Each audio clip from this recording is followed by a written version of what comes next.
morning everyone. So isang mapagpalang araw na naman sa inyong muli. So nandito na naman tayo, James De La Rosa from H&H Real Estate Marketing para magbigay po ng isang panibagong house tour natin dito sa isang project namin na condo dito sa May Quezon City.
Point of interest itong condo na to kasi ito ay malapit sa dito along Panay Avenue, Quezon Avenue, Timog Avenue, Barangay South Triangle, Mother Ignacia, GMA 7, Tomas Morato, Scout Area, ABS-CBN Mother Ignacia. So napakaganda ng location ng ino-offer namin condo na to dito sa May Quezon City.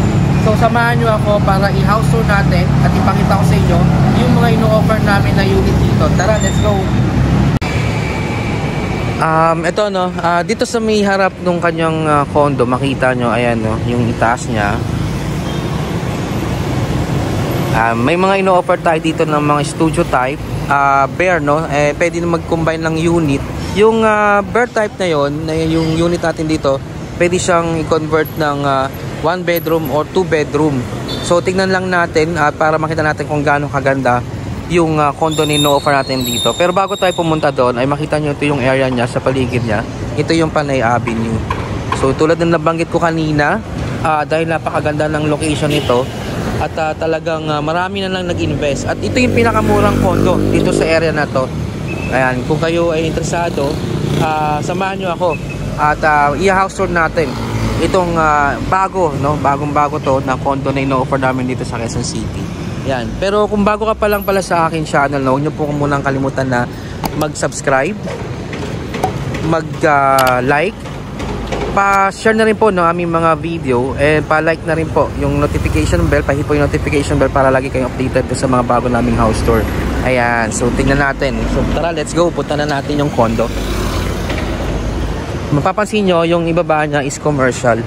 Ayan o. Halos commercial din yung area niya.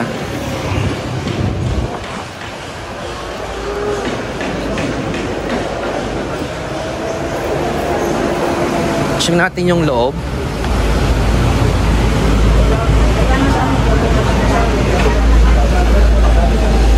So, ito yung pinaka-lobby niya. So, tingnan natin. Ayan, ito yung lobby. So, dito yung magiging guard post niya. Inaayos na rin. Ito yung tatlong high-speed na elevator natin dito sa loob ng condo na to. Ayan. Okay, so akitin na natin yung ating unit na makikita natin doon, yung deliverable natin na unit. So tara, let's go. Ito yung itsura ng elevator natin. So tatlong elevator meron tayo dito na nag-ooperate na. So ayan. Tingnan natin. And ito yung mga unit na mga available dito sa floor na to. Ayan. So yung mga dulo, mga end unit, yan may mga combined unit tayo dyan. So kabilang side, ito din yung kabilang side. So ayan.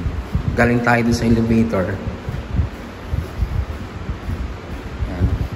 Yung ipapakita kong unit sa inyo, itong dalawang unit na to, ito yung bare type, saka ito yung parang finish na unit. Ayan. So umpisahan ko, dito tayo sa bare type. Yun, so nandito tayo ngayon dun sa kanyang deliverable na units, kung saan ito yung floor area nila sa mga 47 to 49, nagre-range yung mga floor area niya. So ito yung exactly na turnover ng unit dito sa project natin dito sa Future Point. So pakita ko sa inyo. So dito yung entrance na, ito yung main door. So ito yung kanyang hallway. Yan from elevator. So ito yung kanyang pinaka kitchen area. So pagpasok mo ng door, ito yung kanyang kitchen area dito. Bare type kasi yung turnover natin. So mamaya ipapakita ko sa inyo yung magiging itsura, no, kung pwede kasi siya pwede siyang pwedeng 1 bedroom, pwede siyang gawing 2 bedroom. So provision for 1 to 2 bedroom yung unit natin dito. Ayan siya. Makita nyo open pa yung ceiling kasi kayo na yung magpapagawa. Yung ground floor, yung flooring niya is ayan, wrap pa lang. So kayo na rin yung magpapatiles. Ito yung pinaka-area na to. Ito yung galing sa pinto. Ayan. And then ito ngayon yung kanyang kitchen area. And dito ngayon yung kanyang toilet and bath. Ayan. So meron tayong isang toilet and bath dito. At ito, yung open space na to, ito yung provision na pwede siyang gawing 2 bedroom. Ayan. Pwedeng gawing mong 1 bedroom para meron ka magkaroon ka dito ng sala, living area or dining area. Kasi pwede ka naman mag-dining area doon. Ayan. And ito yung kanyang way to do sa veranda. Ayan. Dito sa unit na to, ito yung kanyang view. Ay yung view natin sa baba. I think ito yung sa may McDonald na yan. Quezon Avenue, no? Ayan. Yan ang kanyang view. Ito yung kanyang veranda.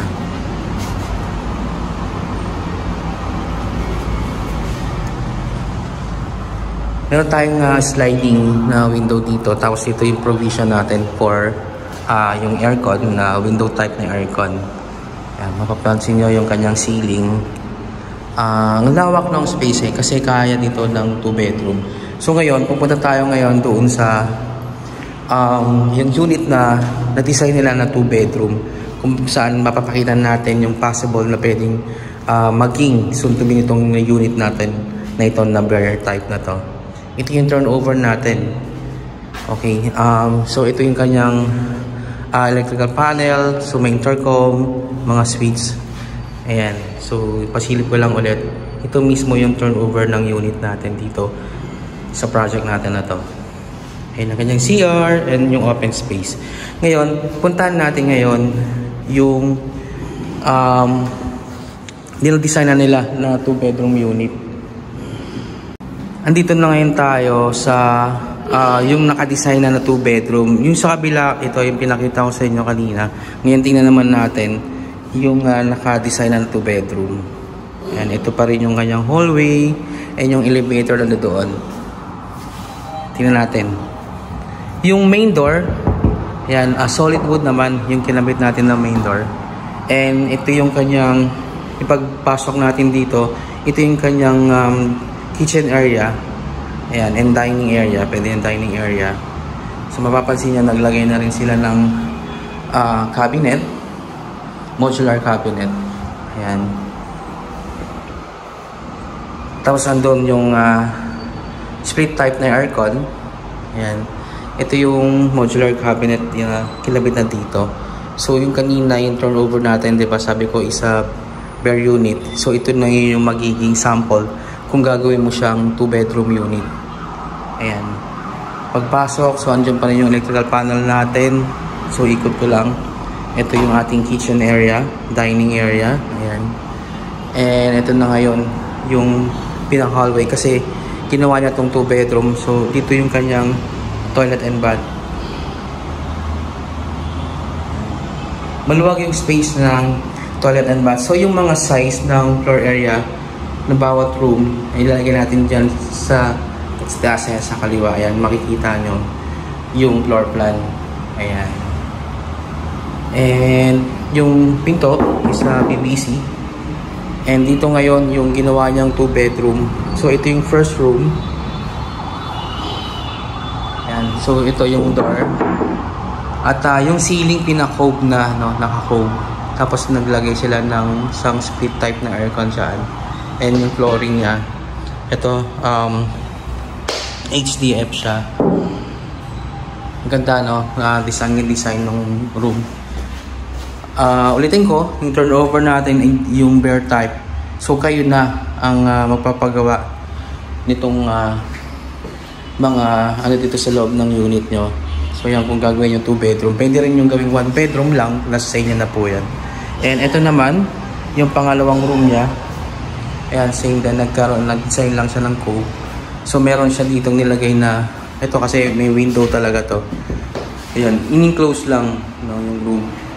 At naglagay siya ng isang split type dyan. Ito yung nakita natin kanina doon sa bare type natin na meron siyang nakaabang. So ito na yon. And ayan yung kanyang room. Ito, mapapansin nyo, partition to papunta sa kabilang room. And ito din, partition lang ng kinabit dito. Hard triplex ang nilagay natin dyan. Ayan. So ito, partition yan. Partition to. Yan, partition yan. At ito yung papuntang dun sa kanyang veranda. Ayan. So yun yung view. Umuulan. Ayan, no? Ito yung door. Ayan. Ito yung kanyang hallway. Kung nakita nyo kanina, yung bar type natin is diba open space dito. So ngayon, ayan, so nilagyan niya na ng partition. Ginawa niya ng 2 room. Isang room dito, isang room din dito. And ito yung kanyang toilet and bath. Ito yung kanyang kitchen. Ayan.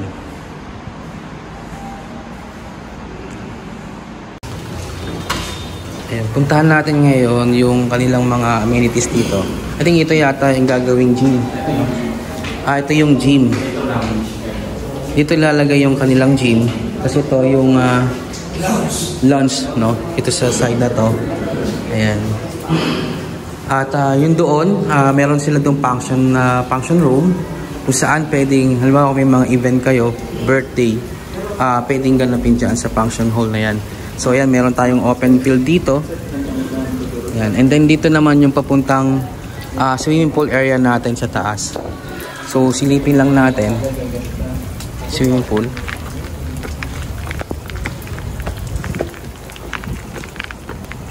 Ayan yung swimming pool. So ginagawa pa. Ayan, no, ginagawa pa yung swimming pool natin.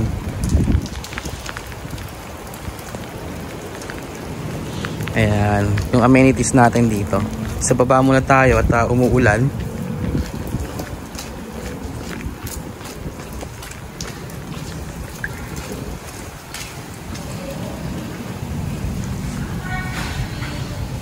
Ayan, puntahan natin ngayon yung function hall.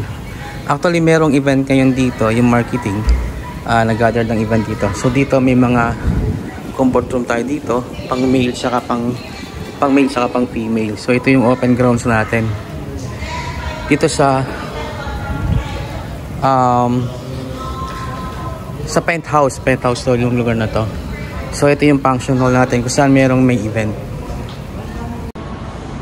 Dito naman tayo sa may area ng kanyang amenities, no, kung saan ito yung isa, yung gym na meron tayo dito sa condo na to. Ayan yung ating gym area.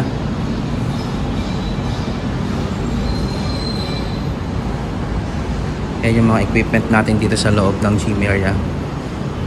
So kompleto naman tayo, no, meron naman tayong swimming pool. Ito, so yung ating gym. Ang ganda. Ganda ng lugar, no? Ayun, kung nagustuhan nyo yung project na to, maaari nyo po kaming kontakin dyan sa aming number dyan sa baba. Yung sample computation, full details, lagay namin dyan sa description namin dyan sa baba. Yun. Kung ikaw pala, bago pa lang sa aming channel, huwag niyo pong kalimutan na mag-like, mag-subscribe, pa-share na din po ng aming mga video and pahit ang notification bell para lagi kayong updated sa mga bago kong mga house tour. So, by the way, my name is James De La Rosa from H&H Real Estate Marketing. Nagsasabing thank you so much sa pagsama niyo sa akin sa pag-tour dito sa condo na to. Sa isang pinakamagandang project ng condo namin dito sa Quezon City. Yan. So, thank you ulit and God bless us. See you and thank you for watching. Bye!